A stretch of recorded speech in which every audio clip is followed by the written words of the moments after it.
Hello friends, કેમ છો બધાને? ભાવથી જય સ્વામિનારાયણ, જય શ્રી કૃષ્ણ, રામ રામ. તો આજે હેતાળા ઘનશ્યામ મહારાજના વધામણાના કીર્તન છે. તો ધીમે ધીમે અમે અને અમારું મંડળ આજે મંદિરે વહેલા પહોંચી ગયા છીએ. હજી ઘણા જ યજમાન પરિવાર પણ બાકી છે, ઘણા દૂર દૂરના હરિભક્તો પણ બાકી છે. અમે આવી ગયા એટલે અમે કીર્તનને ગાવા માંડ્યા, કારણ કે અમે સાવ નજીક રહીએ છીએ એટલે અમને આ સરસ મજાનો પૂરેપૂરો લાભ મળે છે. તો જ્યારે હેતાળા ઘનશ્યામ મહારાજનો તૃતીય પાટોત્સવ હોય અને હેતાળા ઘનશ્યામ મહારાજના વધામણાના કીર્તન ગાવા આપણે આવ્યા હોય તો હરખ કેમ ના હોય? જો જેમ આપણે કોઈ દીકરા દીકરીના મેરેજમાં જઈએ અને સાંજીમાં તૈયાર થઈએ, એવા જ આજે અમારા મંડળના બહેનો સરસ મજાના તૈયાર થયા છીએ અને સરસ મજાના કથા અને ધૂન સાંખ્યોગી માતાઓ દ્વારા અમને આજે ખૂબ એટલે ખૂબ આનંદ થાય છે, ખૂબ આનંદ કરાવે છે. અમે એમ કહીએ છીએ કે આ બધો લાભ કોના દાખલાને લીધે અમને મળ્યો છે? તો સાંખ્યોગી માતાઓએ જ્યારે સતત પ્રયાસ કર્યો, સતત વિચરણ કર્યું, ભૂખ્યા તરસ્યા સમય ન જોતા, ત્યારે અમારા આ મંદિરમાં હેતાળા ઘનશ્યામ મહારાજ આવ્યા છે. એનો અમને બહુ હરખ છે, બહુ આનંદ છે કે અમે કોઈ પણ દાખલો કર્યા વગર અમને આવા સરસ મજાના ભગવાન મળી ગયા. તો એ કોના કારણે? તો આ સાંખ્યોગી માતાઓના કારણે કે એ આવ્યા.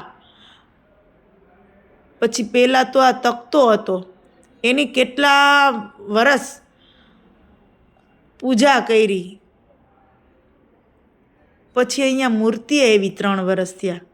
તો આ બધો લાભ અમને કોને લીધે મળ્યો? તો અમારા સાંખ્યોગી માતા દક્ષાબા, જયશ્રીબા, કૈલાસબા, અપેક્ષાબા, આ બધાને લીધે. અને સાથે સાથે રોજ કથા વાર્તાનું શ્રવણ, રોજ એટલે રોજ અડધી કલાક કથા. બહેનોને રોજ અડધી કલાક કથા બોલવાની, અમને સમજાવવાનું ને અમારે સાંભળવાનું. અમારા જીવનની અંદર કેટલું પરિવર્તન આવ્યું છે, કેટલું પરિવર્તન આવ્યું છે. આજે અમે બહુ ખુશ છીએ કે અમને આવા લાભ મળ્યા. બહુ ભાગ્યશાળી જીવ હોય ને એ મંદિરનું પગથિયું ચડે ને. જ્યારે અમે મંદિરનું પગથિયું તો ચડીએ છીએ, પણ અમે હજારો હરિભક્તોને આનંદ થાય એના માટે અમે અવિરત કોઈને કોઈ કાર્યક્રમમાં જોડાઈ અને અમે ભગવાનના સમયના જે લીલા ચરિત્ર છે ને એ બધાની સામે વ્યક્ત કરીએ છીએ. એટલે આજે હેતાળા ઘનશ્યામ મહારાજના વધામણાના કીર્તન ગાવા બધા બહેનો આવી ગયા છે. ત્યારે વાતાવરણ એટલું આનંદમાં છે કે બહેનો રાસ ગરબા લેવા માંડ્યા છે. કીર્તનની સાથે સાથે બહેનો નાચવા લાગ્યા છે. જો ખૂબ આનંદ આવે છે. બધા પહેલાં 2-4 ઊભા થયા, બધા કે અમારે રાસ લેવા, અમારે.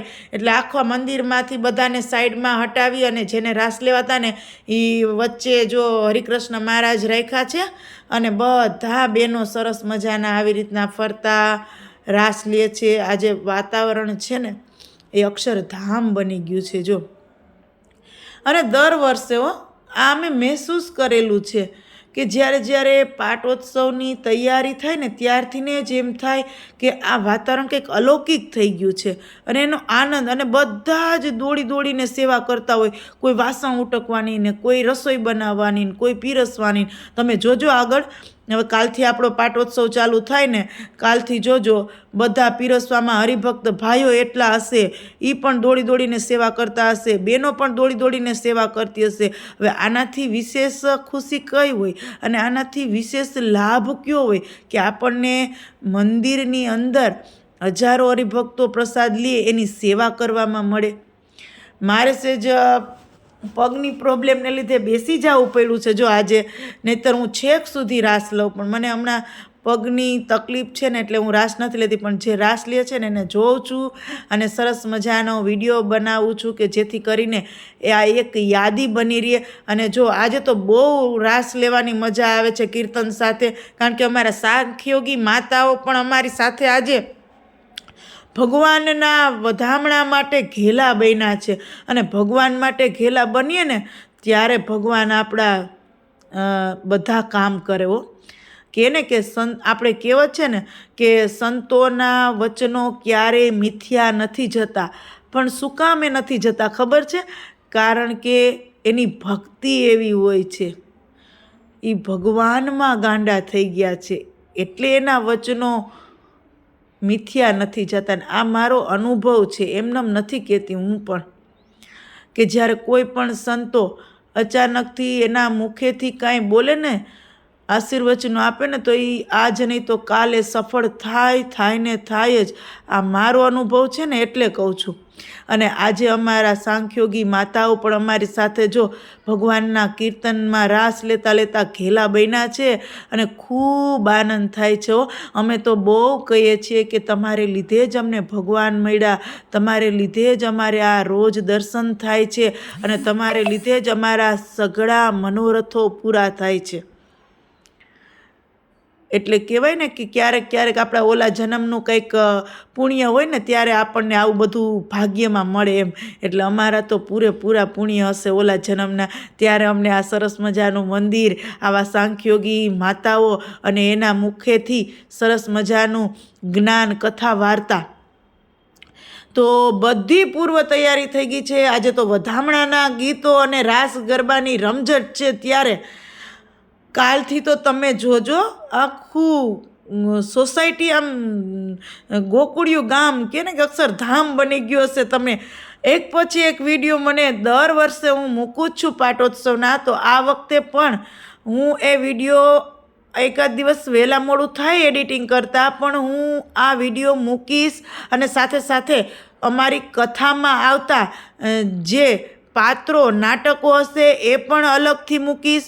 અને આ 5 દિવસમાં જે સેવા છે, જે મંદિરની અંદર જે કાર્ય થઈ રહ્યું છે, એ બધું પણ રોજે રોજ હું વિડીયો મૂકવાની છું. તો દરેક એટલે દરેક લોકોને આમાં જોડાઈ લેવા માટે નમ્ર વિનંતી કે જોજો આ અમારા મહિલા મંદિરનું આ સરસ મજાનું, નાનું કયો તો નાનું, મોટું કયો તો મોટું, આ સરસ આયોજન છે. અને એમાં અમે ભાગ લઈએ છીએ અને બધાને કેમ રાજીપો બધાનો મળે એવો અવિરત અમે મહિલા મંડળના બહેનો પ્રયાસ કરતા હોઈએ છીએ. તો જો સરસ મજાના વધામણાના કીર્તન પૂરા થયા એટલે સાંજની આરતીનો સમય થઈ ગયો.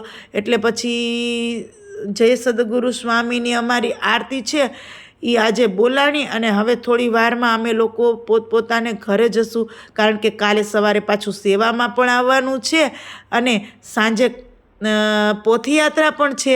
તો જોતા રહેજો અમારા વ્લોગ્સ અને સાંભળતા રહેજો અમારી વાતો.